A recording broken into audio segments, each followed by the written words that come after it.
Bonjour, je suis Maria Larrea et je vais vous parler de mon premier roman, Les gens de Bilbao naissent où ils veulent. Ce que j'ai voulu raconter dans ce roman, c'est la formation d'une famille, comment 3 destins vont se greffer les uns aux autres et former un noyau familial. L'histoire commence en Espagne avec 2 naissances et 2 abandons. En 1947, en Galice, une femme dure comme la pierre va accoucher d'une petite fille, tout en battant un poulpe à mort dans un lavoir. Elle ne voulait pas de fille, elle voulait un garçon. Alors elle va abandonner cette petite aux sœurs du couvent voisin. Cette fille, c'est Victoria. Quelques temps plus tard, à quelques kilomètres de là, à Bilbao, une prostituée obèse accouche d'un petit garçon. Elle va le confier à une institution jésuite, la bien nommée la Miséricorde, et elle va lui rendre visite de temps en temps, mais elle ne le gardera jamais avec elle. Ce garçon, c'est Julián. Des années plus tard, Julián et Victoria, nos 2 orphelins, vont se rencontrer sur le port du Ferrol, la ville même de naissance de Franco. Et ils vont tomber éperdument amoureux et décider de fuir ensemble la dictature, la misère, la crasse de leurs abandons, la cruauté de leur famille. Un ami leur a fait miroiter la France, leur a fait miroiter Paris, des loges de concierge, des chambres de bonne, l'avenue Foch, la rue de Longchamp. Ils vont s'installer à Paris, où Julián va devenir gardien du théâtre de la Michaudière et Victoria, femme de ménage. Le plus important, ils vont avoir un enfant, et cet enfant, c'est Maria. Maria, c'est la narratrice du livre. Maria va grandir dans les beaux quartiers parisiens, dans un appartement de poche ou dans les méandres du théâtre de boulevard où son père est gardien.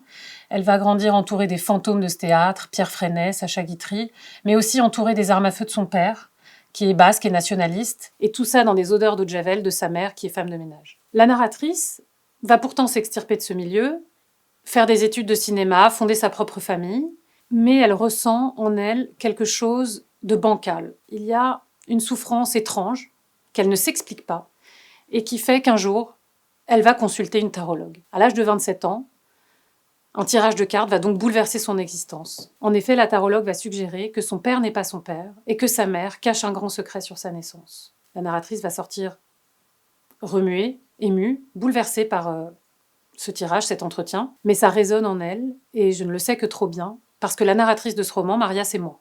La deuxième partie du roman commence maintenant, c'est l'enquête qui va aller de Paris à Bilbao, où elle va tenter de démêler le mystère qui a été soulevé par les cartes. À mesure que la narratrice s'approche de la vérité, on découvre la part secrète de la vie de Julián et Victoria. Et tout ce que vous allez découvrir dans le roman pourrait paraître totalement inventé, parce que ce sera parfois rocambolesque, burlesque, mais profondément romanesque.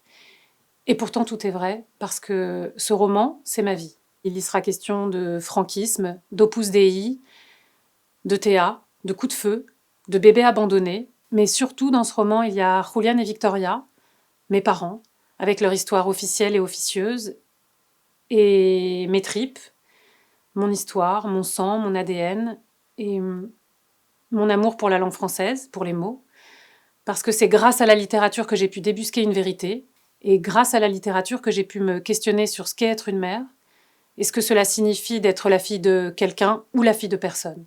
Un dernier mot sur le titre. Les gens de Bilbao naissent où ils veulent. Los de Bilbao nacen donde les da la gana est un dicton espagnol que me répétait souvent mon père et qui, comment le traduire, c'est les gens de Bilbao sont si fiers et prétentieux d'être de Bilbao ou d'avoir des origines de Bilbao que même s'ils étaient nés à Tenerife ou dans la banlieue de Madrid, ils diraient qu'ils sont de Bilbao.